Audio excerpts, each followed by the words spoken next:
1868년 5월 11일 음력으로는 4월 19일 충청남도 덕산의 고요한 산자락이 갑작스런 소란으로 뒤흔들렸다.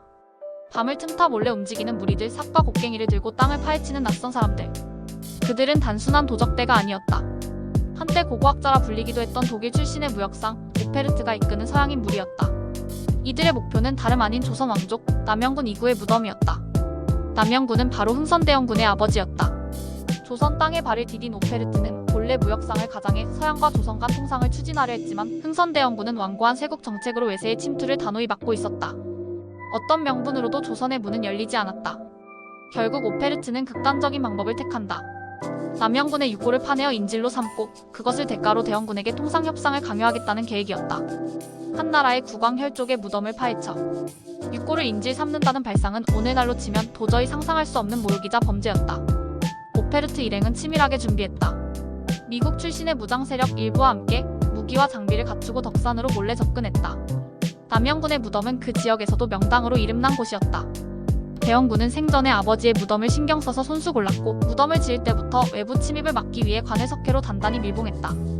남영군의 묘를 파헤치려면 단단한 석회층을 부수어야 했는데 오페르트 일행은 이 점을 과소평가했다. 도굴 시도는 대실패로 끝났다. 밤을 틈타 몰래 묘를 파기 시작했지만 생각보다 훨씬 견고한 석회층에 막혀 며칠을 쳐들어가도 관은 모습을 드러내지 않았다. 뿐만 아니라 현지 주민들이 이상한 기척을 눈치채고 몰려들면서 오페르트 일행은 발각되었다. 결국 허겁지겁 덕산을 빠져나온 오페르트 일당은 조선 관군과 마을 사람들의 추격을 받으며 철수했다. 묘를 파내지도 못했고 인지를 확보하는 데도 완전히 실패했다. 흔적만 남긴 채 수치스러운 도망이었다.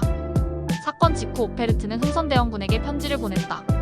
그 편지 속 문장은 오늘날에도 사람들의 분노를 자아낸다. 예의 없는 건 알지만 무력을 행사하는 것보다는 나은 거 아닙니까? 자신들의 행위를 사죄하기는커녕 무력을 쓰는 것보다는 낫지 않냐는 뻔뻔한 변명에 불과했다. 대원군은 분노했다.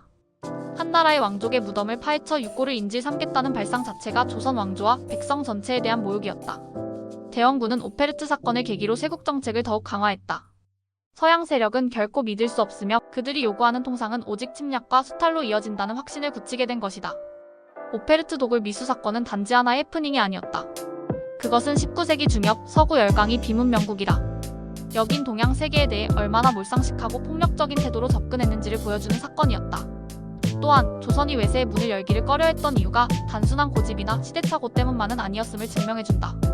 이 사건은 조선 백성들 사이에서도 큰 충격을 일으켰다.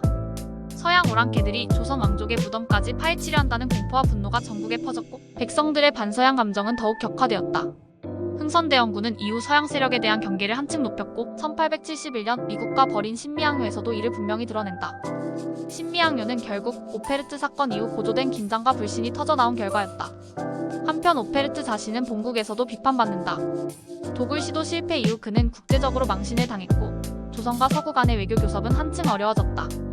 그는 자서전에서 변명을 늘어놓았지만 결국 자신의 이름은 도굴꾼이라는 오명과 함께 역사에 남게 되었다. 덕산의 남영군 묘역은 오늘날에도 남아있다. 석회로 굳혀진 관과 그곳을 건드리려 했던 도굴꾼들의 흔적은 사라졌지만 묘역을 둘러싼 역사적 기억은 여전히 살아있다. 그 기억은 말해준다. 어떤 나라든 그 조상과 역사, 정신을 모욕하는 행위는 결코 용납될 수 없음. 그리고 그날 밤 무덤을 파내려다 실패한 서양. 도굴꾼들의 부끄러운 행위는 조선이라는 나라의 자존심을 더욱 단단히 다지는 계기가 되었음을.